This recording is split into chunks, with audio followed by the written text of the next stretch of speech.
So, hello everyone, this is Vanshika, and now we are going to start with the series of one shot for class 9th science. Basically हम यहाँ पे one shot की series start करने वाले हैं जिसमें हर एक chapter starting से हम करेंगे revise.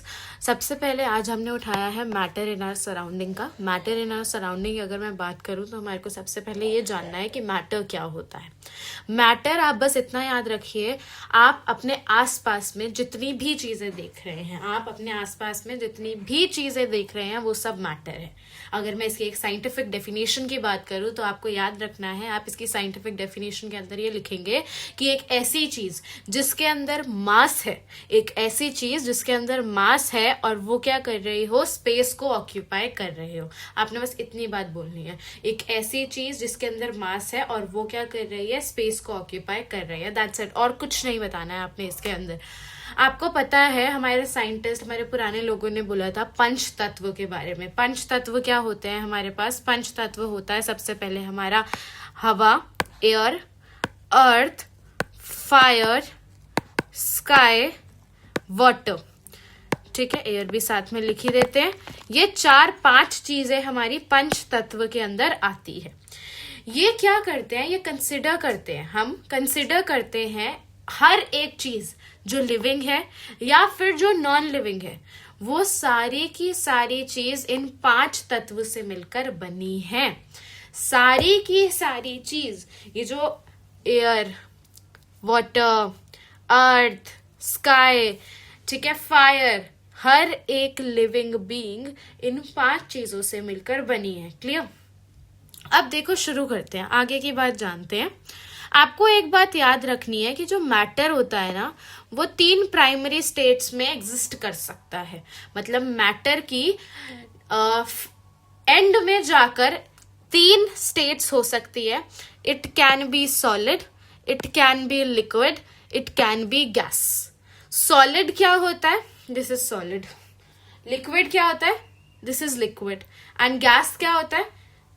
everything, every air that is around me is gas. Okay, now अब अगर मैं आगे आऊं तुम्हारे पास, हमारे को ना सबसे पहले मैं अगर इसके हिसाब से देखूं तो हमारे पास ना वो कह रहे हैं मैं पार्टिकल्स ऑफ मैटर की कैरेक्टरिस्टिक्स जानूं. पार्टिकल्स ऑफ मैटर के कैरेक्टरिस्टिक्स क्या होंगी? सबसे पहले कैरेक्टरिस्टिक्स इन्होंने बताई है motion and kinetic energy. Motion और काइनेटिक एनर्जी के बारे में वो बोल रहे हैं. वो कह रहे हैं जो पार्टिकल्स ऑफ मैटर होते हैं वो हमेशा मूव करते हैं. ठीक है, सबसे पहले कैरेक्टरिस्टिक्स क्या बताई इन्होंने कि भैया ये जो पार्टिकल्स ऑफ मैटर है वो हमेशा मोशन में रहते हैं. फिर वो बोल रहे हैं मोशन उन्हें काइनेटिक एनर्जी देती है. अब तुम लास्ट सेशन में आ गए हो अपने 9th के, तो तुम्हें पता ही होगा काइनेटिक एनर्जी क्या होता है. काइनेटिक एनर्जी एक ऐसी एनर्जी होती है जो उस इंसान के अंदर हो जो बंदा मूव कर रहा है.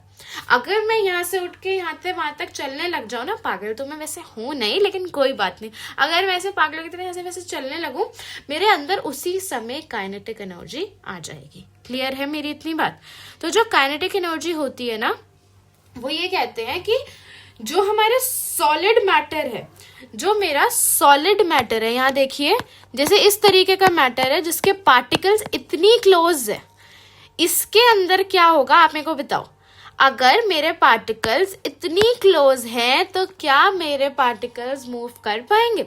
ऑफ कोर्स नॉट, वो मूव नहीं कर पाएंगे. अब क्योंकि वो मूव नहीं कर पाएंगे तो क्या होगा, तो उनके अंदर काइनेटिक एनर्जी डेवलप ही नहीं होगी. तो सबसे लीस्ट अमाउंट की जो काइनेटिक एनर्जी होती है वो किसके अंदर होगी? आपके हमारे सॉलिड के अंदर. क्लियर है मेरी इतनी बात? ठीक है. अगर मैं बात करूं लिक्विड पार्टिकल्स की, लिक्विड पार्टिकल मूव तो कर रहा है, मूव तो कर रहा है, लेकिन उतना नहीं कर रहा जितना अभी इसके अगले वाला स्टेट करेगा. ठीक है. सबसे ज्यादा काइनेटिक एनर्जी जो होती है वो हमारी होती है गैस के अंदर. आपने इतनी चीज याद रखनी है कि हाईएस्ट जो होती है हमारी kinetic energy, it is in gas. क्यों? क्योंकि गैस के पार्टिकल सबसे लूजली पैक्ड होते हैं. गैस के जो पार्टिकल्स होते हैं वो इस तरीके से बहुत दूर दूर पड़े होते हैं। जितने दूर उनके पार्टिकल्स होंगे उसका क्या मतलब है कि वो उतना ही दूर दूर से क्या करेगा, मूव करता रहेगा। कोई दिक्कत नहीं है उन्हें मूव करने में। इसका मतलब इसका जो काइनेटिक एनर्जी होगी वो सबसे हाईएस्ट होगी। क्लियर है मेरी बात? हाँ जी, आगे देखते हैं। अब आपको याद रखना है इस तरीके का सॉलिड होता है, इस तरीके का लिक्विड होता है, इस तरीके का गैस होता है। तो गैस के अंदर सबसे ज्यादा क्या है, काइनेटिक एनर्जी है। ठीक है, एक बहुत इंपॉर्टेंट टर्म आता है that what is intermolecular force. पूछते हैं कि इंटरमॉलिक्यूलर फोर्स क्या होता है। इंटरमॉलिक्यूलर फोर्स एक ऐसा फोर्स होता है जिसमें जो आपके पार्टिकल्स होते हैं, मान लो एक सॉलिड है, एक सॉलिड के जो पार्टिकल होंगे, ये सॉलिड है, ये एक पेन है, इसके अंदर जो छोटे छोटे पार्टिकल्स हैं वो क्या है, वो एक दूसरे के ऊपर फोर्स लगा रहे हैं, एक दूसरे पे दब दब के आ रहे हैं। आपने वो हाइड्रोलिक प्रेस वाला वो देखा होगा जिसमें हाइड्रोलिकली जो पार्टिकल्स होते हैं उनको कंप्रेस कराया जाता है। तो जब वो कंप्रेस होते हैं उस टाइम पे उनके पार्टिकल्स के बीच में क्या होगा, इंटरमॉलिक्यूलर फोर्स ऑफ अट्रैक्शन। मतलब उनके जो पार्टिकल्स थे वो क्या करेंगे, एक दूसरे के ऊपर फोर्स लगाएंगे दबने के लिए। ठीक है, इसी तरीके से ये सॉलिड को भी बनाया जाता है। इसके जो पार्टिकल्स होते हैं वो भी बहुत ज्यादा, हद से ज्यादा क्लोजली पैक्ड होते हैं, पता है आपको। इसका मतलब उसको इतना क्लोजली पैक्ड कराने के लिए आपको किस चीज की जरूरत है कि उसके particles intermolecular force of attraction को शो करें। मतलब कि उसके जो पार्टिकल्स हैं उनके बीच में फोर्स अप्लाई हो। क्लियर? इंटरमॉलिक्यूलर फोर्स जो है सॉलिड में सबसे ज्यादा होगा, लिक्विड में उसके बाद होगा, और जो गैस है उसमें सबसे बाद होगा। ठीक है, गैस में सबसे बाद क्यों होगा, क्योंकि भैया इसके जो पार्टिकल्स है वो तो बहुत दूर दूर बैठे हैं। क्लियर? आगे देखते हैं। अब होता क्या है ना, ये जो स्पेस होती है इन पार्टिकल्स के बीच की जो स्पेस होती है उसे कहते हैं इंटरमॉलिक्यूलर स्पेस। इंटरमॉलिक्यूलर स्पेस सबसे छोटी होती है सॉलिड के अंदर, then liquid, then gas. Gas के पार्टिकल्स के बीच में जो इंटरमॉलिक्यूलर स्पेस होता है वो सबसे ज्यादा होता है, ये बात याद रखना। ठीक है, एक क्वेश्चन है यहाँ पे, a few substances are arranged in increasing order. Increasing order में लगाए गए हैं according to their force of attraction. बताओ कौन सा सबसे करेक्ट ऑर्डर होगा। फोर्स ऑफ अट्रैक्शन सबसे ज्यादा किस में होती है, solid, then liquid and then gas. तो सॉलिड, लिक्विड और गैस चेक करते हैं। सॉलिड, लिक्विड और गैस कौन सा होगा, ये हो गया। क्लियर है, पक्का? आगे बढ़ते हैं। अब हमारे पास क्या हुआ, अगर कोई डाउट हो नीचे बताते जाओ, कमेंट सेक्शन आपके लिए खुला है, please go and right it down, मैं आपका सारे डाउट्स क्लियर करूंगी।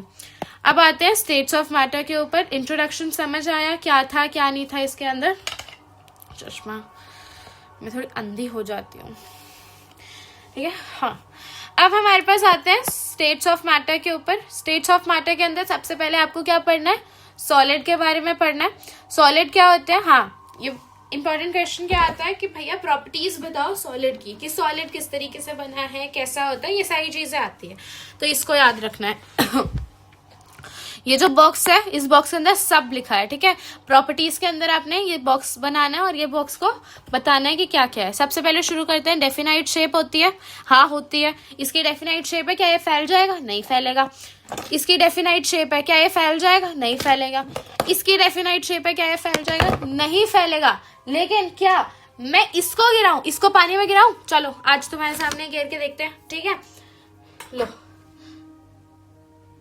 मेरी दादी मेरे को मार देगी। अब देखो, wait, let me just move it a little. अब मैंने यहाँ से ये जो बॉटल के अंदर पानी था जिस तरीके से, इसको मैंने यहाँ पे गिराया। ठीक है, ये क्या करा, फैल गया पूरा पानी। ये जो पूरा पानी फैल गया है, इसका मतलब क्या है कि क्या इसके पास एक इंटरमॉलिक्यूलर फिक्स्ड शेप है? नो, इसके पास फिक्स्ड शेप नहीं होती है। आपने इतनी बात याद रखनी है। ठीक है, क्लियर? नाउ वापस आगे आते हैं। ये डेफिनाइट शेप इसकी नहीं होती है, गैस की भी डेफिनाइट शेप नहीं होती है ऑफ कोर्स। सॉलिड की डेफिनाइट वॉल्यूम होती है, लिक्विड की भी होती है। कैसे बताऊं मैं आपको ये? मान लो एक ग्लास के अंदर 100 ml का पानी था, उस 100 ml के पानी को मैंने अपने फ्लोर पे बिखरा दिया, तो वो 100 ml का ही तो रहा ना, वॉल्यूम तो फिक्स है। लेकिन गैस की वॉल्यूम फिक्स्ड नहीं रहती है। सॉलिड का मास डेफिनेट रहता है, लिक्विड का मास डेफिनेट रहता है, गैस का भी मास डेफिनाइट रहता है। सॉलिड में पार्टिकल्स क्लोज रहते हैं, लिक्विड में भी पार्टिकल्स क्लोज रहते हैं, like not as much as solid but still comparison में क्लोज होते हैं। और गैस के पार्टिकल्स अपार्ट होते हैं, दूर दूर होते हैं। सॉलिड की जो काइनेटिक एनर्जी होती है वो कम होती है, एज आई टोल्ड यू, क्योंकि इसके पार्टिकल्स मूव नहीं कर सकते। लिक्विड की भी उससे ज्यादा होती है, और सबसे ज्यादा क्या होती है? काइनेटिक एनर्जी आपकी गैस की होती है। नाउ लिक्विड पे आते हैं। लिक्विड की हो गया हमारे पास, ये सारी चीजें हो गई। Changes in state of matter. State of matter के अंदर आपको देखना है चेंजेस कैसे आते हैं, देखते हैं। चलो, जो स्टेट ऑफ मैटर होता है ना, वो इंटरकन्वर्टेबल होता है, मतलब कि ना चेंज हो जाते हैं। एक क्वेश्चन आता है कि बताओ क्या आपका जो स्टेट है, क्या जो स्टेट है वो फिक्स्ड रहती है? क्वेश्चन आया कि क्या जो स्टेट है वो फिक्स्ड रहती है, तो आपने आंसर देना है नो। आप स्टेट ऑफ मैटर को चेंज कर सकते हो। बहुत लोगों का कंफ्यूजन रहता है, जो ज्यादा पढ़े लिखे बच्चे बन जाते हैं ना, उन्हें ऐसा लगता है वो नहीं होती, लेकिन स्टेट चेंज होती है। आपका जो गैस था, वेपर्स थे, वो लिक्विड में रेन बन के आते हैं। आपकी जो आइस थी वो मेल्ट होके लिक्विड बनती है। वो सब क्या है? वो सब स्टेट ही तो है जो चेंज हो रही है ऑफ कोर्स। तो स्टेट्स चेंज होती हैं, ठीक है। अब यहाँ पे देखो, ये जो चीज है इसको हम एक टेबल से रिकॉग्नाइज करते हैं, ठीक है। एक टेबल के थ्रू करते हैं हम इस चीज को। सबसे पहले आपको याद रखना है एक वर्ड, यहाँ पे लिखते हैं हम, ठीक है। Wait a second, let me add one page, dotted page, okay.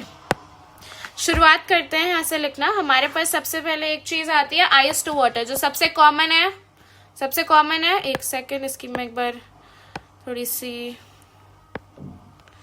Change करना चाहती थी। हाँ जी, मेल्टिंग।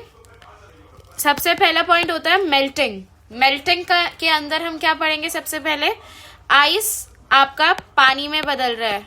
जब आपकी आइस वाटर में कन्वर्ट हो रही है, उस प्रोसेस को कहते हैं मेल्टिंग होना। सेकंड होता है आपका जब वाटर स्ट्रीम में बदलता है। जब वाटर स्ट्रीम में बदलता है, स्ट्रीम जैसे कि वाटर वेपर, जब आपका पानी वेपर में बदलता है, जिसको स्टीम कहते हैं, बहुत हाई टेम्परेचर वगैरह पे ये कब होता है? बहुत हाई टेम्परेचर पे होता है।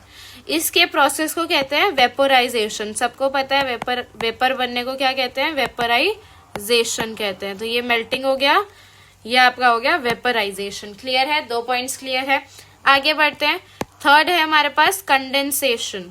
थर्ड है हमारे पास कंडेंसेशन। कंडेंसेशन का मतलब होता है गैस से लिक्विड में बदलना, गैस टू लिक्विड। जैसे कि रेन में क्या होता है? ये वेपर ऊपर उड़ के जाते हैं और बादल से पानी नीचे गिरता है। उसके आगे अगर हम आए, फोर्थ है हमारे पास फ्रीजिंग। फ्रीजिंग के अंदर हमने क्या पढ़ते हैं? जैसे आपका लिक्विड मान ले तुम्हारा वाटर क्या करे? फ्रीज होए और एक आइस बनाए, जिसे क्या कहते हैं? सॉलिड कहते हैं। वो आता है फ्रीजिंग के अंदर। एक होता है सब्लिमेशन। ये थोड़े से नए नए वर्ड्स हैं, तो इन्हें याद रखना, क्योंकि नए वर्ड्स ज्यादा आते हैं। सब्लिमेशन के अंदर क्या होता है? सब्लिमेशन के अंदर होता है सॉलिड से गैस बनना। सॉलिड से क्या बनना? गैस बनना। जैसे मान लो ड्राई आइस।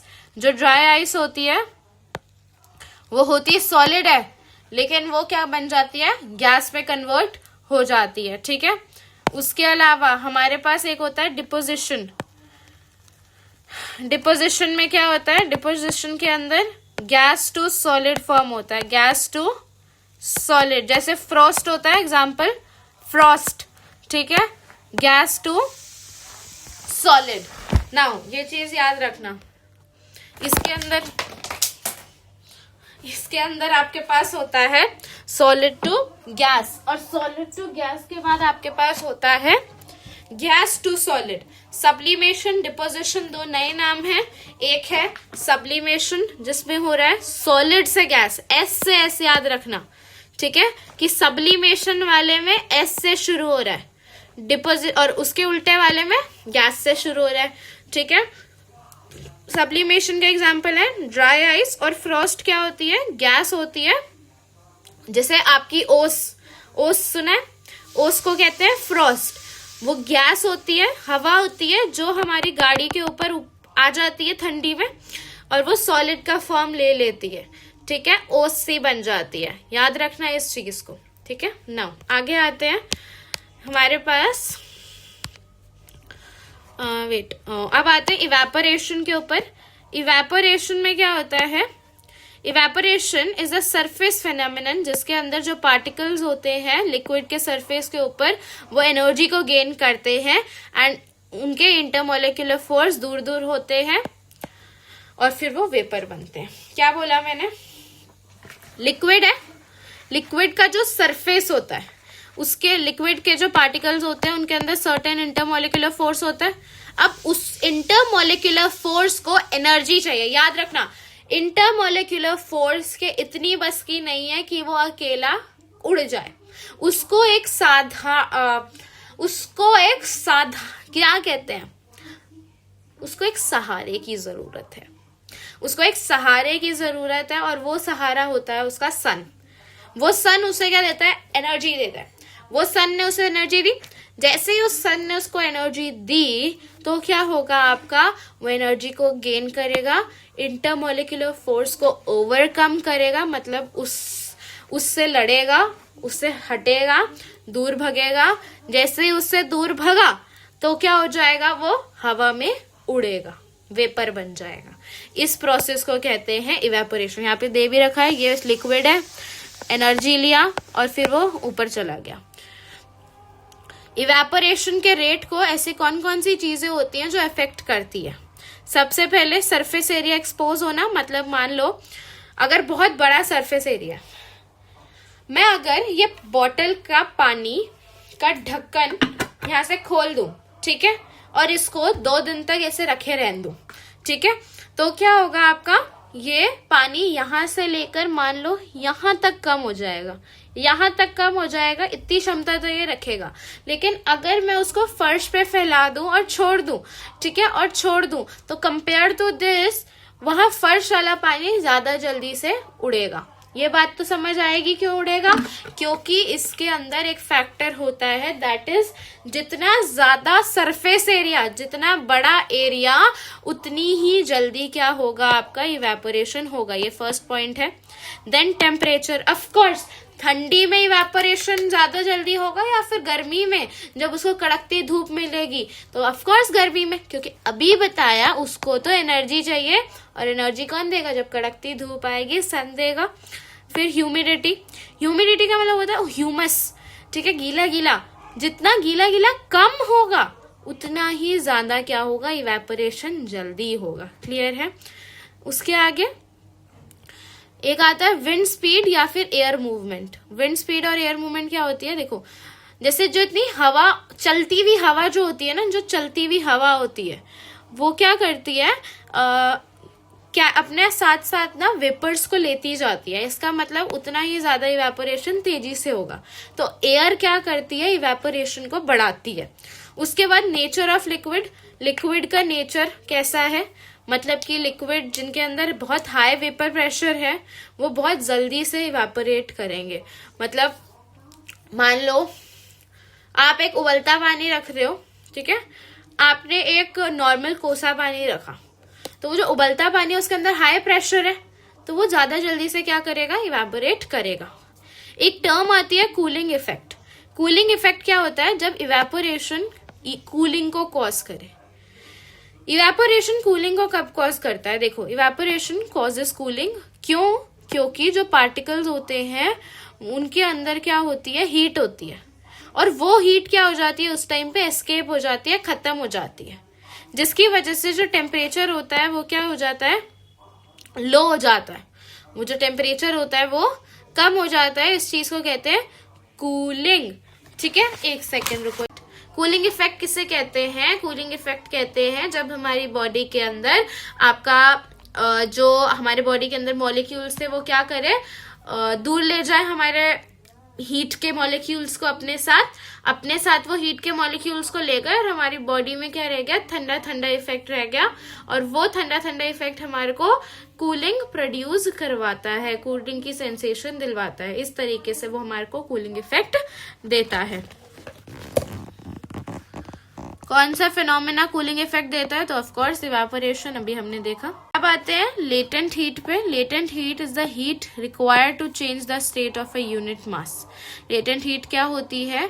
एक ऐसी हीट जो हमारे को रिक्वायर्ड है सो दैट हम क्या कर सके, एक यूनिट मास की स्टेट को चेंज कर सके बिना उसका टेम्परेचर चेंज करें। एक लेटेंट हीट क्या होती है? एक ऐसी हीट जो हमारे को चाहिए एक यूनिट मास का स्टेट बदलने के लिए, लेकिन हमारे को उसका टेम्परेचर नहीं बदलना। टेम्परेचर नहीं बदल रहे हैं लेकिन हीट चाहिए। टेम्परेचर से लेना देना नहीं है लेकिन हीट से लेना देना है। मतलब कि एक ऐसी हीट जो एक यूनिट मास की स्टेट चीज को बदल रही है, दूसरी स्टेट में बदल रही है, लेकिन उसका टेम्परेचर चेंज करे बदल रही है। ठीक है, उसके बाद आते हैं हम हमारे लेटेंट हीट ऑफ फ्यूजन पे। लेटेंट हीट ऑफ फ्यूजन क्या होता है? एक ऐसी हीट जो हमारे को रिक्वायर्ड है 1 किलो सॉलिड, अब इसमें स्पेसिफाई कर रखा है 1 किलो सॉलिड को लिक्विड में बदलने के लिए। ठीक है, इसकी यूनिट होती है जूल पर किलोग्राम।